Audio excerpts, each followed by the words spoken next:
성도 여러분 안녕하세요. 오늘도 아침 예배에 찾아오신 성도님들을 진심으로 환영합니다. 니고데모가 어떻게 거듭남을 경험하게 되었을까요? 혹시 변화되기를 원하지만 그 경험이 안 되어 낙담 속에 있는 분들이 계시다면 오늘 말씀을 통해 소망을 얻는 성도님들 되시길 간절히 바랍니다. 이제 기도하겠습니다. 하늘에 계신 하나님 아버지, 오늘도 아침 예배를 통해서 주님의 말씀을 듣게 인도해 주셔서 감사합니다. 오늘은 그리스도의 생애를 바라본 후 자신을 돌아보는 기회를 통해 거듭남을 경험한 니고데모와 주님의 대화를 듣겠습니다. 이 말씀을 저희에게 주시는 생명의 빛으로 받도록 도와주시옵소서. 혹시 낙담, 어두움, 미래에 대한 두려움 등으로 사탄의 공격 속에 있는 분들이 계시다면 창조주 하나님을 믿는 신앙을 깨달아 순종하려는 마음으로 주님을 바라보도록 인도해 주시옵소서. 오늘도 성령님의 역사에 귀 기울이며 살기를 바라오며 이 모든 말씀 예수님의 이름으로 기도드립니다. 아멘. 오늘은 목사님께서 특별한 말씀을 준비해 주셨습니다. 함께 묵상할 제목은 니고데모와 거듭남 1부입니다. 이제 목사님께서 권면의 말씀을 전해주시겠습니다. 안녕하십니까? 오늘은 니고데모 이야기를 살펴보겠습니다. 니고데모 이야기에서 우리가 반드시 살펴봐야 할 진리는 거듭남입니다. 오늘은 예수님의 생애 이야기 책을 읽으면서 니고데모의 거듭남에 대해서 묵상하도록 하겠습니다. 자, 이제 성경 본문을 읽도록 하겠습니다. 요한복음 3장 2절부터 7절 읽겠습니다. 니고데모가 밤에 예수께 와서 가로되 랍비여, 우리가 당신은 하나님께로 오신 선생인 줄 아나이다. 하나님이 함께 하시지 아니하면 당신의 행하시는 이 표적을 아무라도 할 수 없음이니이다. 지금 니고데모는 예수님을 찾아와서 좀 대화를 시도하려는 것입니다. 그래서 주께서 행하신 표적을 지지하고 칭찬하는 말을 먼저 꺼내는 것이죠. 주님과 대화하면서 진리에 대한 지식을 좀 더 깊이 살펴보길 원했던 것입니다. 그런데 예수께서는 이 말씀에 대답도 하지 않고 곧바로 들어갑니다. 3절입니다. 예수께서 대답하여 가라사대 진실로 진실로 내게 이르노니 사람이 거듭나지 아니하면 하나님 나라를 볼 수 없느니라. 무슨 뜻인가요? 니고데모, 너 거듭나지 않았어. 이 말씀을 하는 것입니다. 자존심이 또 상했습니다. 이 말씀에. 그래서 주님께 슬쩍 말을 뒤틀어서 또 대답합니다. 4절입니다. 니고데모가 가라되 사람이 늙으면 어떻게 날 수 있삼나이까? 지금 예수께서 자신의 영적인 상태를 말하는지 뻔히 아는데 딴청 부리는 것입니다. 니고데모가 가라되 사람이 늙으면 어떻게 날 수 있삼나이까? 두 번째 모태에 들어가 날 수 있삼나이까? 예수께서 대답하시되 진실로 진실로 내게 이르노니 사람이 물과 성령으로 나지 아니하면 하나님의 나라에 들어갈 수 없느니라. 육으로 난 것은 육이요 성령으로 난 것은 영이니 내가 네게 거듭나야 하겠다는 말을 기이 여기지 말라. 예수께서는 대답 안 하세요. 그리고 계속해서 거듭나야 된다, 성령으로 거듭나야 된다는 말씀을 계속하는 것입니다. 니고데모가 얼마나 당황했을까요? 자신은 유대교의 지도자이고 최고의 신학자 중에 한 명인데 예수께서 다시 태어나야 된다, 이 말씀을 하시는 것입니다. 본문 읽겠습니다. 예수께서는 니고데모에게 이렇게 말씀하셨다. 그대가 필요한 것은 이론적인 지식보다 영적인 중생이다. 영적으로 다시 태어나는 것이다. 진리에 대한 지식이 필요합니까? 필요합니다. 그러나 성령으로 심령이 새롭게 태어나지 않으면 아무 소용이 없는 것입니다. 이 지식마저도. 자, 계속해서 읽어보죠. 그대는 그대의 호기심을 만족시킬 것이 아니라 새 마음을 가져야 한다. 그대가 하늘의 사물을 인식할 수 있으려면 먼저 위로부터 오는 새 생명을 받아야 한다. 모든 것을 새롭게 하는 이 일이 일어나기 전에는 모든 것을 새롭게 하는 이 거듭남이 일어나야 된다는 것입니다. 모든 것, 생각, 계획, 인생관, 살아가는 이유, 돈을 버는 이유, 하나님을 믿는 이유, 교회 다니는 이유, 이 모든 것이 달라져야 한다는 것입니다. 어떻게 달라져요? 하늘에서 주는 새 마음, 새 생명을 받아야 달라진다는 것입니다. 자, 예수께서 니고데모에게 말씀하십니다. 그대가 나와 더불어 나의 권위와 사명에 대해 토론할지라도 그것은 그대를 구원하는데 유익을 가져다 주지 못할 것이다 라고 하셨다. 니고데모의 문제가 무엇입니까? 니고데모는 이렇게 생각합니다. 자, 계속해서 읽겠습니다. 자기는 이스라엘으로 태어났으므로 하나님의 나라에서 한 자리는 분명히 보장되어 있다고 생각했다. 이것이 니고데모의 생각입니다. 니고데모는 자기는 변화할 필요가 없다고 생각했다. 그러므로 구주의 말씀을 들었을 때 그는 놀랐던 것이다. 성도 여러분, 거듭남으로 가려면은 변화할 필요성을 느껴야 됩니다. 우선 내 자신이 변화돼야 된다. 이 간절한 필요성을 느껴야 돼요. 이 니고데모처럼 생각하면 안 돼요. 니고데모는 어떻게 생각했습니까? 내가 몇 대째 지금 바리새인인데, 내가 3대째 주님을 믿었고, 나는 여자의 남은 자손이니까 안전하다. 하나님의 나라에 한 자리는 보장되어 있다. 이런 생각은 전혀 잘못된 생각이라는 것이죠. 참된 신앙은 이것입니다. 그리스도인의 생애는 옛것을 변경하고 개량하는 것이 아니라 본성을 변화시키는 것이다. 자신과 죄에 대하여는 죽고 전적으로 새로운 생명이 나오는 것이다. 자, 본성을 변화시키다는 이 말의 의미가 뭐예요? 뒤에 설명이 나오죠. 자신과 죄에 대하여는 죽고 전적으로 새로운 생명이 나오는 것이다. 본성이 달라졌다고 해서 어떤 유혹도 받지 않고 느낌도 받지 않는 그런 상태를 말하는 것이 아니에요. 내 자신과 죄에 대하여는 죽고 전적으로 새로운 생명으로 나오는 것, 그것을 여기서 본성이 변화됐다고 표현하는 것입니다. 오해하지 마세요. 많은 분들이 이 점을 오해하시더라고요. 이런 변화는 성령의 효과적인 역사에 의해서만 일어날 수 있다. 성도 여러분, 이것이 핵심적인 진리입니다. 신앙을 하면서요, 고치고 개혁하는 것도 필요합니다. 그러나 근본적으로 마음이 변화되어야 된다는 것입니다. 그래서 여기서는 그것을 본성이 변화되어야 된다고 말씀했어요. 이 말씀 정말 오해하시면 안 됩니다. 많은 분들이 본성이 변화된다고 했으니까 내 육체적 본성이 변화돼서 내가 어떤 죄된 충동도 느끼지 않고 유혹도 느끼지 않고 이 본성이 아주 깨끗해져서 아무것도 내 속에서 안 올라와야 된다. 그렇게 생각하는데 그건 큰 착각입니다. 왜요? 옥토에 대해서 배웠잖아요. 옥토에서 전혀 가라지가 안 나오나요? 옥토에서도 가라지가 올라오고 문제들이 올라온다 그랬잖아요. 근데 옥토의 특징은 뭐예요? 그것들이 올라올 때 내 자신을 십자가에 못 박고 그 가라지를 뽑아내는 것이 옥토라 그랬습니다. 그래서 본성이 변화돼야 한다는 말을 엉뚱하게 오해하면 안 됩니다. 다시 말씀드리지만 본성이 변화된다는 것은 육체가 변화된다는 것이 아니에요. 예수께서 재림하셔서 우리 몸을 홀연히 변화시켜 줄 때까지 우리는 충동과 유혹을 느낄 수밖에 없습니다. 그래서 바울이 뭐라 그랬어요? 나도 날마다 죽노라고 했습니다. 바울도 날마다 육체를 십자가에 못 박으면서 살았습니다. 바울은 거듭난 사람이고 위대한 그리스도인이었습니다. 성도 여러분, 우리가 아무리 성화되고 거듭나도요, 우리 두뇌 변연계에서 무엇이 올라옵니까? 식욕과 충동과 욕망이 올라오는 것입니다. 그것은 두뇌의 구조입니다. 거듭났다고 해서 그것이 달라지는 것이 아니에요.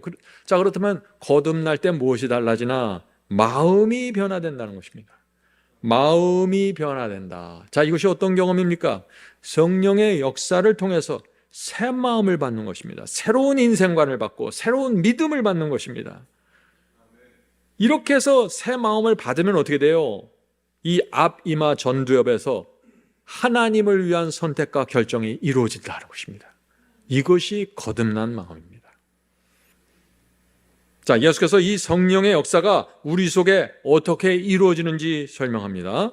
이 니고데모가 성령으로 다시 태어난다는 말씀을 잘 이해하지 못하자 예수께서 성령의 역사를 설명하는데 뭘 갖고 설명해요? 바람을 갖고 지금 설명합니다. 자, 이 말씀이 오늘 설교의 핵심입니다. 요한복음 3장 8절부터 10절입니다. 바람이 임의로 불매 네가 그 소리를 들어도 어디서 오며 어디로 가는지 알지 못하나니 성령으로 난 사람은 다 이러하니라.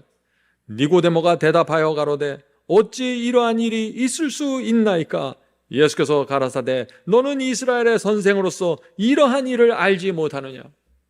너는 이스라엘의 선생이 아니냐? 이스라엘 백성에게 의의 경험을 가르치는 사람 아니냐? 옳은데 어떻게 네가 이것을 모를 수가 있는가? 자, 예수께서는 성령의 역사는 바람이 부는 것과 같다고 했습니다. 무슨 뜻이죠?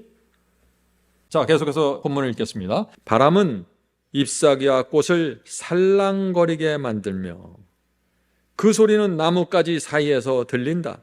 그러나 바람은 눈에 보이지 않아서 그것이 어디서 오며 어디로 가는지 아무도 알지 못한다. 성령이 사람의 마음에 역사하시는 것도 이와 같다.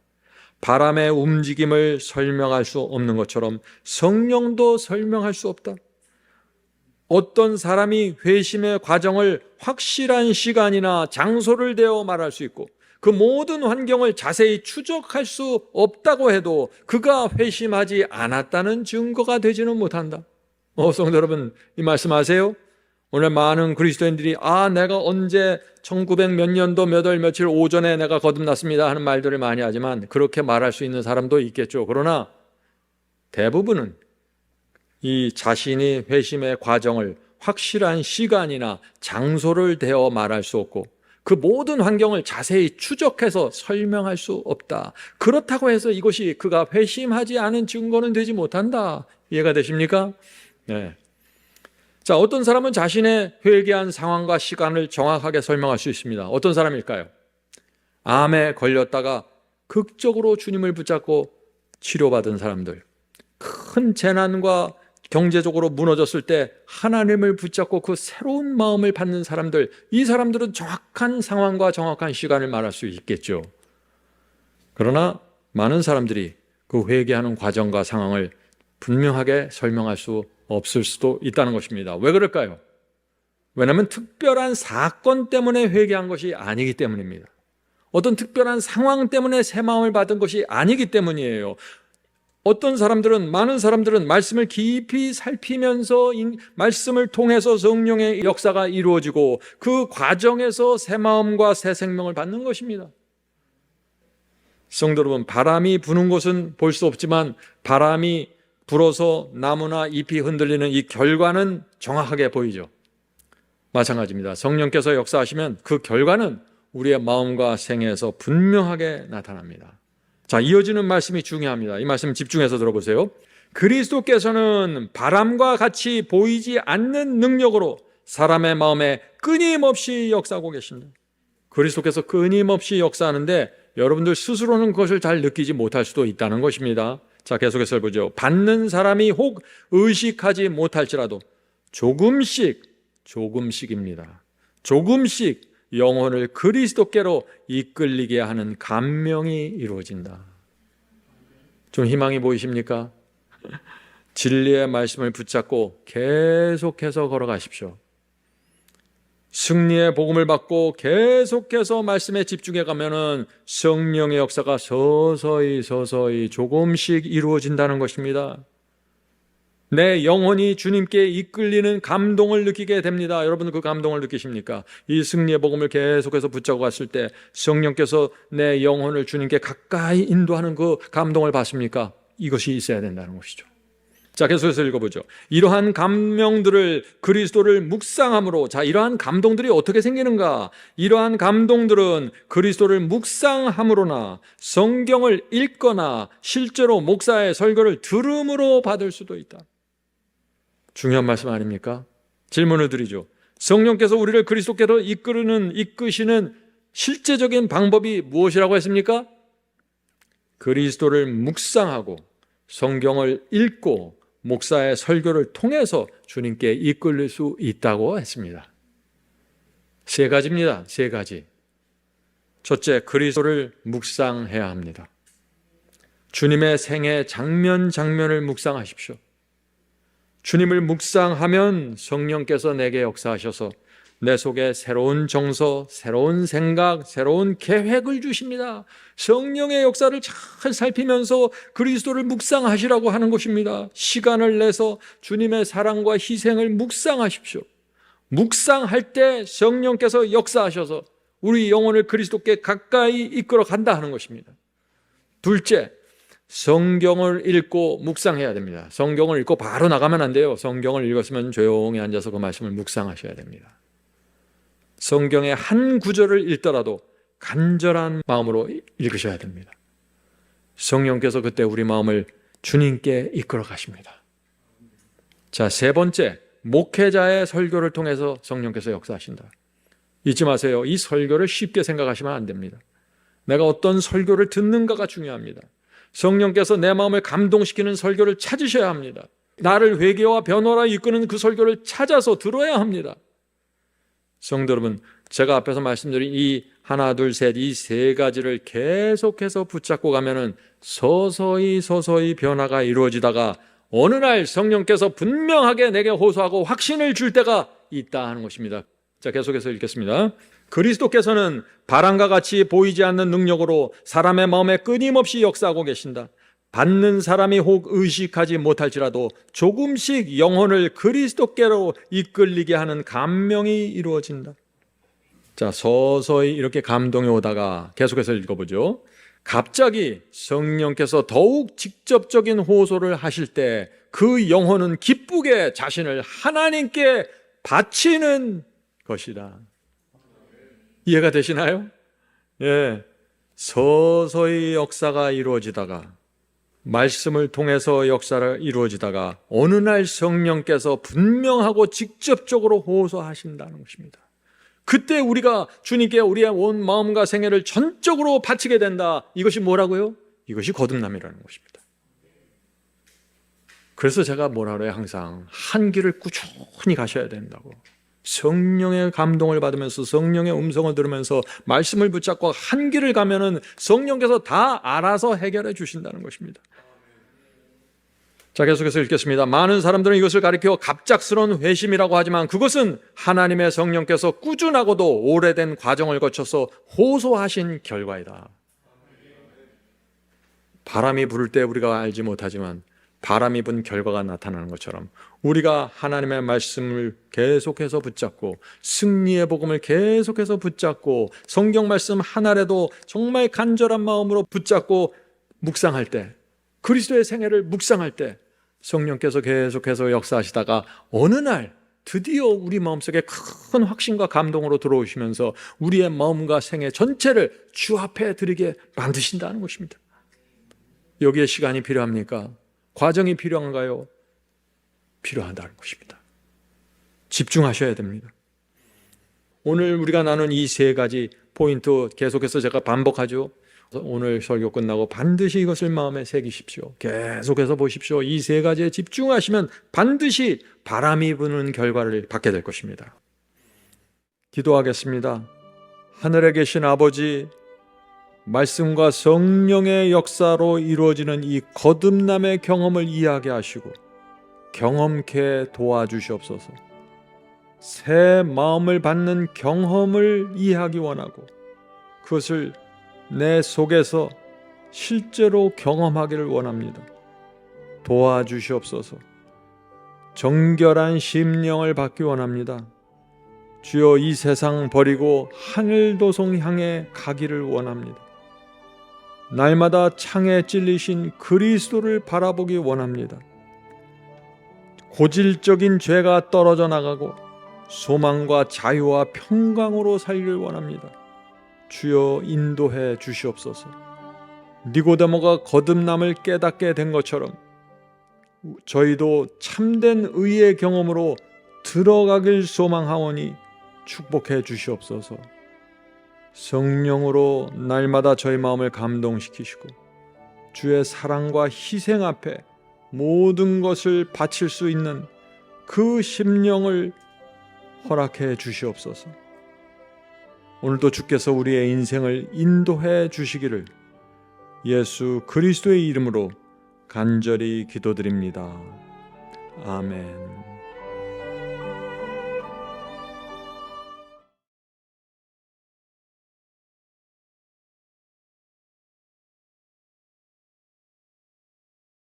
Be not dismayed, whatever betide, God will take care.